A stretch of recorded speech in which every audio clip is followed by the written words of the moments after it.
के दर्शन, क्योंकि हम लोग चाहते हैं भाई संत हमारे। देखिए बादल उठते कहीं हैं, बादल जल लेते कहीं से भी हैं, भाग बना करके जाने कितने नदियों से बादल जल को ले जाते हैं, लेकिन बरसते कहीं हैं। तो हमारे संत रूपी बादल कहां कहां से अमृत रूपी जल लाते हैं और हमारे को सिंचन करते हैं, यहाँ सींच देते हैं, बारिश कर देते हैं, तो हम कृतार्थ हो जाते हैं, हमारी बहनें कृतार्थ हो जाती हैं। आज बात आई कि माघी पूर्णिमा है, आज माघी पूर्णिमा है और आज तीर्थराज प्रयाग का अंतिम स्नान है माघ मेले का। आज अंतिम स्नान जैसे अमावस्या को, मौनी अमावस्या को आप सबने किया था, वैसे ही श्रद्धा पूर्वक नाक कान दबा करके 3-3 डुबकियां लगाओ। यह विश्वास हृदय में करो कि हम बिल्कुल वहीं संगम में नाव में बैठ करके और वहां उतरे हैं।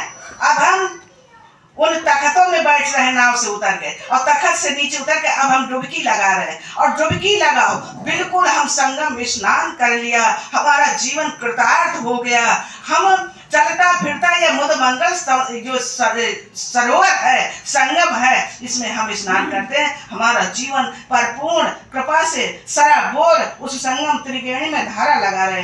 वाह, जय हो जय हो जय हो। ऐसा हमने जो है ये स्नान किया। आज ये चलता फिरता जो तीर्थराज है, हृदय की परिपूर्णता और विश्वास, यदि हमने विश्वास कर लिया कि हमने अपने आप को जाना तो हमने जान लिया। यदि हम अपने को नहीं जाने तो जानते भी नहीं। कितना सुंदर हमारे विद्याभूषण महाराज। विद्याभूषण का मतलब क्या है? जो विद्याओं का सुंदर आभूषण है। नारी जिस प्रकार से जब सुंदर वस्त्र पहनती है और आभूषण पहनती है तो वो कितनी सुंदर लगती है, बहुत सुंदर लगती है। ऐसे ही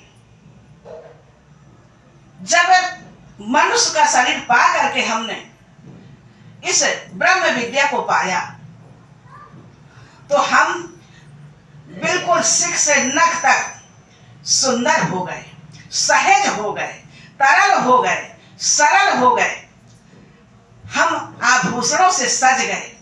तो विद्याभूषण, विद्या, ये ब्रह्म विद्या, ये अनावरत जो रस्मा है, मिठास देने वाली है, आनंद देने वाली है, यह विद्या। तो ऐसे हमारे विद्याभूषण सदगुरु महाराज जिन्होंने कृतार्थ कर दिया। अच्छा, बच्चा जब एक बार जान लेता है कि माँ हमारी यही है, पिता हमारे यही हैं, तो क्या रोज उसको पार्टी में लिखना पड़ता है क्या कि यही मेरी माता है, यही मेरे पिता है? नहीं, उसको विश्वास हो गया कि यही मेरी माता है, यही मेरे पिता, मैं इनका पुत्र हूँ, मैं सनातन हूँ, मैं सत्य हूँ, मैं नित्य हूँ, मैं शाश्वत हूँ, सदा रहने वाला। तो आज हम इन तीर्थराज के, प्रयागराज के गलियों में सुंदर संतों के, मनीषियों के दर्शन कर रहे हैं। जिस तीर्थराज में हमारी सबरी जो रानी थी, जब अपने पति राजा के साथ गई थी और ऐसे ही सत्संग में बैठ गई श्रवण करने के लिए, तो राजा ने कहा कि नहीं, तुम महारानी हो, तुम्हें अपना ख्याल रखना चाहिए, हर समाज में तुम्हें नहीं बैठना चाहिए, तुम यहाँ से चलो, गंगा स्नान करो त्रिवेणी और चलो। रानी वहां से तो चली गई, त्रिवेणी में स्नान किया संगम में, और वहीं इतनी ग्लानि हुई उनको कि वाह, ये रानी का पद मेरे को संत सभा से, संतों के उन अमृत वचनों से वंचित कर दिया। किस काम का ये रानी का पद? और उसी संगम त्रिवेणी में उन्होंने अपने शरीर को पूरा कर दिया।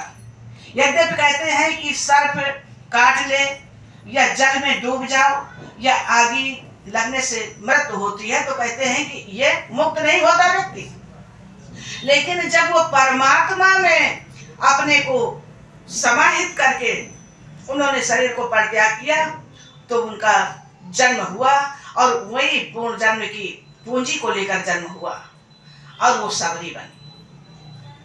भील घरों में उनका जन्म हुआ, तब भी वो राजा के यहाँ जन्मी और भीलराज और अंदर में करुणा भरी रही। आज जब विवाह का समय आया तो सखी से पूछा कि ये भाई, ये भेड़ बकरी इतने सब ये बाड़ा में काहे बंद है? तो उन्होंने कहा कि तुम्हें पता नहीं है, तुम्हारा विवाह है, तो जो बारात आएगा उनका स्वागत करने के लिए तुम्हारे पिताश्री ने ये सब भेड़ बकरियों को यहाँ जो है ला करके बंद रखा, अब ये काटी जाएंगी, तो ये भोजन बनेगा। वास्तव में करुणा से सबरी हमारी इतना भर गई, अरे राम राम, मेरा बड़ी ग्रहण संस्कार होने के लिए, मेरा घर बसाने के लिए, एक मेरा घर बसने के लिए इतनी जीवों की हत्या, ऐसे विवाह को मैं क्या करूंगी? और उन्होंने रात्रि के समय में जब सब सो गए तब जाकर के उस बाड़ा की कटिया को खोल दिया, जो वह सारे पशु उनके तरफ टकर टकर देख रहे थे दयालु निगाहों से। वाह, ऐसे वो स्वच्छंद हो गए और सबको खोल करके कि अब सुबह हमारे को डांट पड़ेगी, पिता कहेंगे ये सब काम तुमने क्यों किया?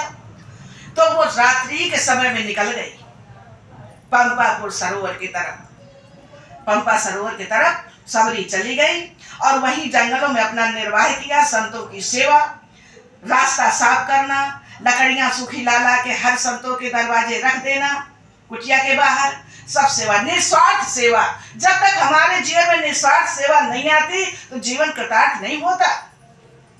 भगवान वास्तव में बिल्कुल सबरी पे इतना गदगद हो गए, प्रसन्न हो गए और ऐसे गुरुदेव मिल गए, मातंग ऋषि, उन्होंने अपनाया। सबने तो तिरस्कार किया, लेकिन उन्होंने कहा कि बेटी आराम से आनंद के साथ रहे। जब उनका शरीर पूरा हुआ तो कि गुरुदेव आपका शरीर पूरा हो जाएगा, आप चले जाओगे इस दुनियाधारा से, तो मैं क्या करूंगी अकेले? रोने लगी, मुझे भी अपने साथ ले चलो गुरुदेव। गुरुदेव ने कहा बेटी तुम इसी स्थान पर रह करके परमात्मा की प्रतीक्षा करो। सबरी इसी का तो नाम है, सबर किया उसने बहुत, हर रोज सबर करती है, हर रोज रास्ता साफ करती है, फूल बिखेरती है, बेर मीठे मीठे चुन के लाती है। आज मेरे घर राम आएंगे और कभी ये नहीं सोचती कि राम आज नहीं आए तो कल ऐसा ना करूं, नहीं, आज आएंगे, आज आ जाएंगे, आज आ जाएंगे। एक दिन ऐसा हुआ कि राम उसके जो है कुटिया में आ गए। गुरुदेव का कहा हुआ जो है वचन सिद्ध हो गया। गुरुदेव से जो प्रण कि क्या करूंगी अकेले रह करके, गुरुदेव ने जो कहा कि नहीं, दशरथ नंदन राम तुम्हारे पास आएंगे स्वयं चल के दर्शन देने। आज वो सिद्ध हो गया। राम से बातें करती है और कहती है प्रभु मेरे गुरुदेव के जप के तप के प्रभाव से इस वन के, इस क्षेत्र के फूल कभी मुरझाते नहीं। ये फल जो वृक्ष हैं इनमें हर मौसम में फल आते हैं। मेरे गुरुदेव के तप के प्रभाव से ये फलहीन नहीं कभी होते कि मौसमी फल हो, हर समय फल रहते। यहाँ का जल बड़ा सुंदर है, यहाँ का वातावरण बड़ा सहज है और यहाँ हमारे गुरुदेव के तप के महत्व से इस घाट पे पशु और जैसे बकरी और शेर एक घाट पर पानी पीते हैं, मतलब कि यहाँ हिंसा नहीं कोई करता, हिंसा रहित है। ऐसे मेरे गुरुदेव का यहाँ प्रभाव था, आज भी वो प्रभाव है। एक दूसरे से सब प्रेम करते हैं, यह प्रेम यहाँ सत्संग में सिखाया जाता है। राम गदगद हो गए क्योंकि राम तो जानते हैं ना कि सब में रमा हुआ तो मैं ही हूँ, लेकिन इसे विश्वास है। गुरु के वचन प्रतीत न जेहि, सपने सुगम सिद्ध नहीं तेहि। आज गुरुदेव के वचनों पे सबरी अमर हो गई। सबर किया तो परमात्मा द्वार पर आ गए। आज यहाँ सत्संग पर यदि हम आप बैठे हुए हैं तो उस परमात्मा के पथ पर आए हुए हैं। एक भक्त था और